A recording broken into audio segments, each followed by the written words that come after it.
जय गुरुदेव। जय गुरुदेव।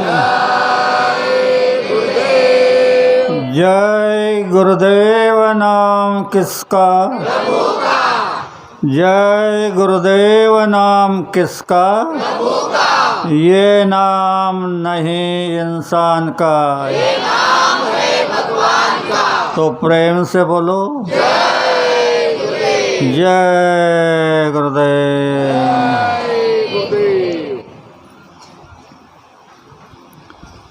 सबसे पहले परम संत बाबा जय गुरुदेव जी महाराज, इनके चरणों में शतकोटि प्रणाम करता हूँ। साथ ही साथ जिसने ये त्रिलोक की रचना बनाई उस ईश्वर को प्रणाम, उनके दृश्य अदृश्य शक्तियों को प्रणाम, और यहाँ पर उपस्थित भारत के विभिन्न प्रांतों से आए हुए सत्संग प्रेमी भाइयों और बहनें, अगल बगल के क्षेत्र से आए हुए सत्संग प्रेमी भाई और बहनें, और इस गांव के सभी सज्जन भाई और बहनें, सबको प्यार भरा जय गुरुदेव। प्रेमियों, यह साधना शिविर का 7वां दिन और इस रात्रि का आखिरी सत्र। आप सभी लोग जो यहाँ पर आए हैं तो ऐसे ही नहीं आए, कुछ उमंग कुछ आशा लेकर के आए हैं। तो मैं आपको विश्वास दिलाता हूँ कि मालिक के दरबार से कोई खाली हाथ नहीं जाएगा। यह बड़ा दरबार है, ऐसे दरबार लगते नहीं, पर वो मालिक की दया है जो इस गांव में ये 5-6 साल से चल रहा है। तो प्रेमियों, ध्यान से सुनो। आजकल अस्पतालों से मरीज वापस आ रहे हैं, डॉक्टर बता रहे हैं कि यह नाइलाज मरीज है, यानी इसका कोई इलाज नहीं। तो इसका कारण सुनो। जब नींव धर्म की हिलती है तो हस्ती खुदा से उतरती है। भूले जीवों पर रहमत की नज़र वो करती है। जो रूहे गुनाहों से दबी रहती, पास नहीं आती, डरती है, बुला करके पास उनको राह खुदाए चलाती है। और जो काम दवा से नहीं होता वो काम दुआ से होता है, और ऐसे कामिल मुर्शिद मिलते हैं तो बात खुदा से होती है। कितने सौभाग्यशाली हो आप कि आप खुदा से बात कर सकते हो। ऐसा समय, ऐसा सुंदर सुहागा समय कभी किसी योग में नहीं आया जो ये कलयुग में आपके लिए आया है। और ईश्वर भी आपके ऊपर खुश है। पहले तो आपको यह बता दूं कि यह कर्मों का देश है। यहाँ पर कर्मों को प्रधानता है, और कर्म होते हैं 6 प्रकार के। ईश्वरीय कर्म, मायिक कर्म और जीविक कर्म, यह 3 कर्म। और जीविक कर्म के 3 हिस्से: संचित कर्म, प्रारब्ध कर्म और क्रियामान कर्म। तो जो क्रियामान कर्म आप करते हो उसमें से कुछ भुगताया जाता है,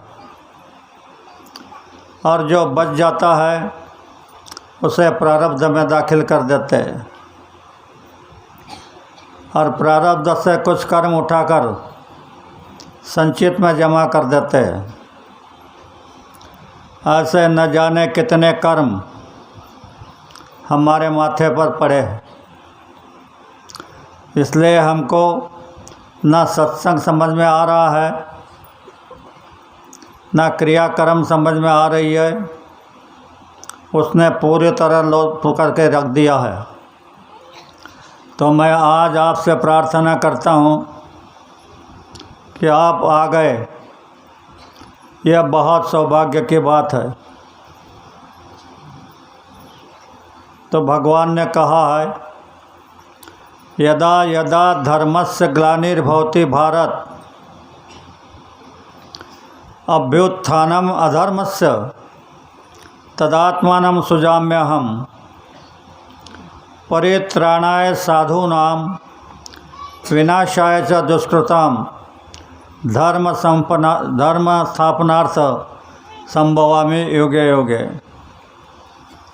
भगवान कृष्ण ये बता कर गए हैं,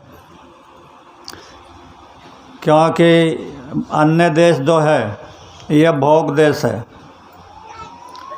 और भारत देश कर्मों का देश है। तो उन्होंने कहा कि यदा यदा जब जब भारत में धर्म को ग्लानि होगी तब तब मैं आऊँगा। और यह कहा अभ्युत्थानम अधर्मस्य, पहले अधर्म का उत्थान करूँगा। और कहा कि परित्राणाय साधूनाम, यह नहीं कहा कि परित्राणाय सज्जनानाम। परित्राणाय साधूनाम विनाशाय च दुष्कृताम धर्म संस्थापनार्थाय संभवामि युगे युगे। तो आपके सामने उदाहरण रखता हूँ। 6-7 साल पहले नेपाल और उत्तराखंड में जो प्रकृति का प्रकोप हुआ, उसमें बड़े बड़े दाढ़ी वाले, बड़े बड़े जटा वाले, नीले पीले वस्त्र पहने हुए महात्मा झुंड के झुंड बह करके चले गए। तो आप यह समझोगे कि अगर भगवान रक्षा करने वाले हैं साधु की, तो इनकी रक्षा क्यों नहीं की। तो आप ध्यान से सुनो, दाढ़ी बाल का नाम साधु नहीं, नीले पीले वस्त्रों का नाम साधु नहीं। साधु वो है जो आत्म साक्षात्कार की साधना करता है, उसे साधु कहते हैं। आप बाबा जी ने आपको बुला करके नाम का दान दिया और कहा कि तुम साधना करना, सुमिरन करना, ध्यान करना, भजन करना। ये आत्म साक्षात्कार की साधना है। और जो इस साधना को करता है उसे साधु कहते हैं। तो तुमको साधु बना दिया। जब तुमको साधु बना दिया तो विनाशकारी जब अपने कार्य को आरंभ करेंगे तो वो तुम्हें छू भी नहीं सकते हैं। आप एक एक बात को ध्यान से सुनना। और गुरु महाराज ने कहा है, अगर तुमने मेरी बात को मान लिया,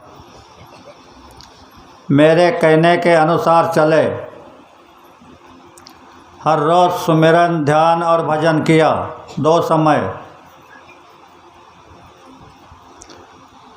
और मांस, मछली, अंडा, शराब से दूर रहे, महात्मा के वचनों का पालन किया, तो बाबा जी का शब्द है, स्वर्ग का सुख मैं तुम्हें इसे धरती पर दे दूंगा।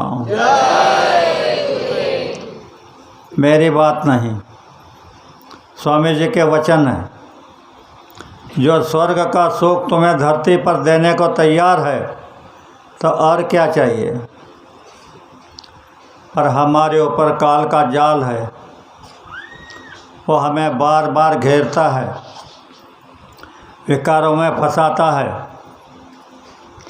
तो आप शुद्ध अंतकरण से अभी यहाँ पर अपने अंतकरण की शुद्धि कर लो। अंतकरण की शुद्धि हो जाएगी तो तुम्हारी साधना में तरक्की हो जाएगी। और एक दूसरे संसार की बात आपके सामने रखता हूँ, वह ज़रूरी है। अगर आप अपने संसार को सुखी और समृद्ध बनाना चाहते हो तो कुछ करना पड़ेगा। बाबा जय गुरुदेव जी महाराज ने अहमदाबाद में जो यज्ञ किया, वहाँ पर तुम्हारे लिए, हमारे लिए 33 कोटि देवताओं से 1001 प्रस्ताव मंजूर कर लिए तुम्हारे सुख समृद्धि के लिए। और वो प्रस्ताव मैं देख रहा हूँ कि जो हमेशा स्वामी जी के साथ रहे, उनमें से कोई बताएगा। मैं तो अहमदाबाद नहीं गया था, पर किसी के मुख से मुझे सुनने को नहीं मिल रहा है कि वो प्रस्ताव ये है। लेकिन ये बात ज़रूर है कि जो प्रस्ताव मंजूर किया जाता है तो उसके लिए कुछ करना पड़ता है, तब वह प्रस्ताव लागू होता है। जैसे आपको शासन ने कम कीमत पर अनाज देने का प्रस्ताव पास कर दिया, तो उसके लिए आपको पीले कार्ड बनाना पड़े, और वो कार्ड लेकर के जब आप राशन में जाते हैं तो आपको कम कीमत पर अनाज मिलता है। उसी तरह इसके लिए भी कुछ करना है कि आप समृद्ध हो जाए। तो मैं यह अभियान ही चला रहा हूँ, तो आपको आज समझाता हूँ कि हर बहन अपने पति को परमेश्वर समझे। दोबारा बोलता हूँ, ध्यान से सुनो बहनों। कोई भी बहन अपने पति को परमेश्वर समझे, तन मन लगा करके उनकी सेवा करे, उनके आदेश का पालन करे, भूल कर भी उनसे झगड़ा न करे। कितनी सस्ती बातें हैं। ये करने से क्या होगा? ईश्वर का नियम का पालन होगा। ईश्वर ने धरती पर नियम बनाया है कि नारी के लिए पति ही परमेश्वर है। तो मैं सभी बहनों से हाथ जोड़कर प्रार्थना करता हूँ कि आप अपने पति की सेवा तन मन लगा करके करना। और भाइयों से भी प्रार्थना करता हूँ, कोई भी भाई अपनी पत्नी को लक्ष्मी समझना। यह मारपीट करने का नहीं है, गाली गलौज करने का नहीं है। यह लक्ष्मी का रूप है। अगर आप इनको मारपीट गाली गलौज करोगे तो घर से लक्ष्मी हट जाएगी। इसलिए कोई भी भाई अपनी पत्नी को लक्ष्मी समझे। पहले तो बहनों को, नारियों को लक्ष्मी कहा जाता था। अगर कोई अपने किसी भाई के घर पहुंचा तो इन शब्दों में पूछते थे कि लक्ष्मी जी कहाँ गई, तो कह देते थे नदी पर गई या तो खेत में गई। भगवान को खेल करना था। यह जो आज तुम्हारे है सामने है, तो लक्ष्मी नाम को ख़त्म कर दिया। धीरे धीरे भाइयों के अंतर से लक्ष्मी का भाव कम हो गया और दूसरा नाम आया कारभारणी। कारभारणी नाम भी ठीक था। घर का कारोबार देखने का ज्ञान होता था।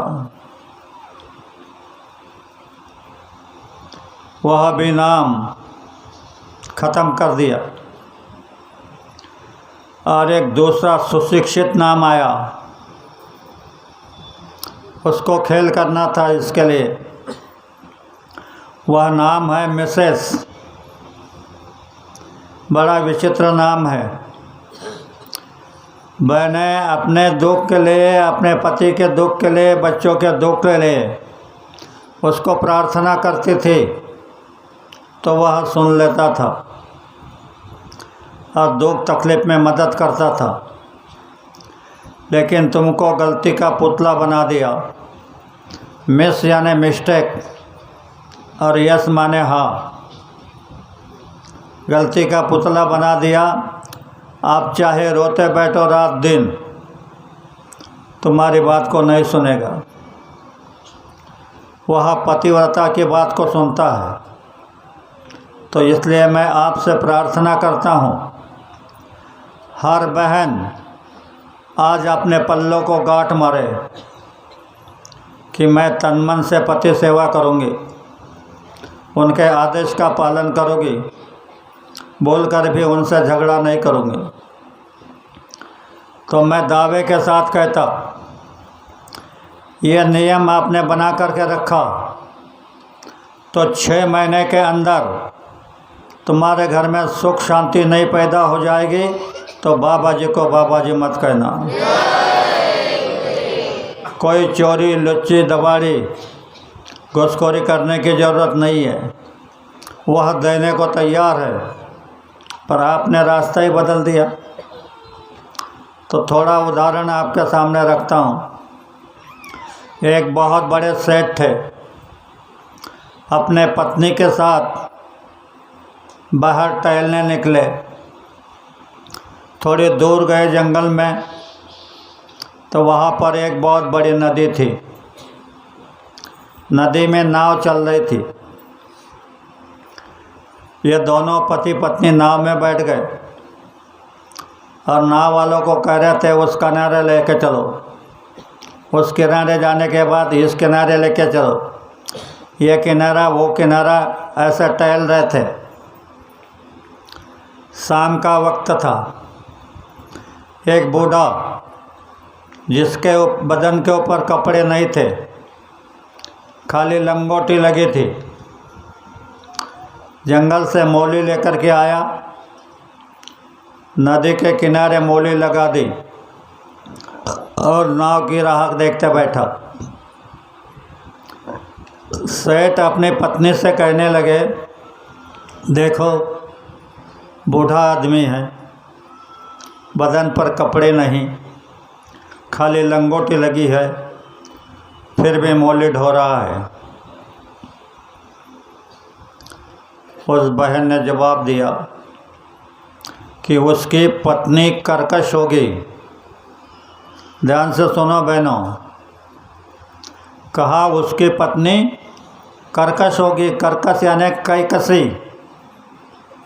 घर में बच्चे को, पति को, सबको कर्कश शब्दों में प्रयोग करने वाली। तो आप कभी भी प्रयोग मत करना कर्कश शब्दों का, मीठे शब्दों में बात करना। अगर कर्कश शब्दों में प्रयोग करोगी तो तुम्हारे घर से लक्ष्मी चली जाएगी, फिर तुम करते रहो कुछ भी। उसने सुना, नाव वाले को कहा नाव किनारे लेके चलो। नाव किनारे ले आए, दोनों उतर गए। तो पत्नी से कहने लगा कि उसकी पत्नी कर्कश है तो उसको ये दिन है, और तुम मेरी पत्नी हो तो मैं सेठ हूँ। तो बोले तुम्हारी मुझे ज़रूरत नहीं, तुम यही रुको। देखो जब खेल होता है तो कैसे होता है, हमारे समझ में नहीं आता। उसने अपने पत्नी का त्याग कर दिया बिना अपराध, उसका कोई अपराध नहीं। तो भाइयों से प्रार्थना करता हूँ, बिना अपराध अपने पत्नी को मत सताओ, उसका परिणाम बहुत बुरा होगा। और चला गया। लड़की वहाँ पर खड़ी रही। बूढ़ा मौली लेकर के दूसरी बार नाव में आया, नीचे उतरा, मौली उठाई और चलने लगा। लड़की उसके पीछे पीछे जा रही थी। अब सर पर बोझ होने के कारण वो मुड़कर नहीं देख पा रहा था। अपनी झोपड़ी के पास गया, मौली को पटका। अब मुड़ कर के देखा तो एक लड़की आ रही है। पूछा, बेटा अरे तुम कौन हो? तो कहने लगी, बाबा मेरा कोई नहीं, मैं अकेली हूँ। तो बोले, क्या चाहती है? बोले, मैं तुम्हारे साथ रहना चाहती हूँ। तो उसने जवाब दिया, ठीक है, तुम्हारी माँ है, तुम है और मैं है, मौली ला के गुजारा हो जाएगा। वह लड़की वहाँ रहने लगी। वो झोपड़े में पतिव्रता नारी के चरण पड़े तो खेल बदल गया। उसी जंगल के राजा शिकार खेलने आए थे, रास्ता भूल गए। भटकते भटकते उसी झोपड़ी से जाने लगे।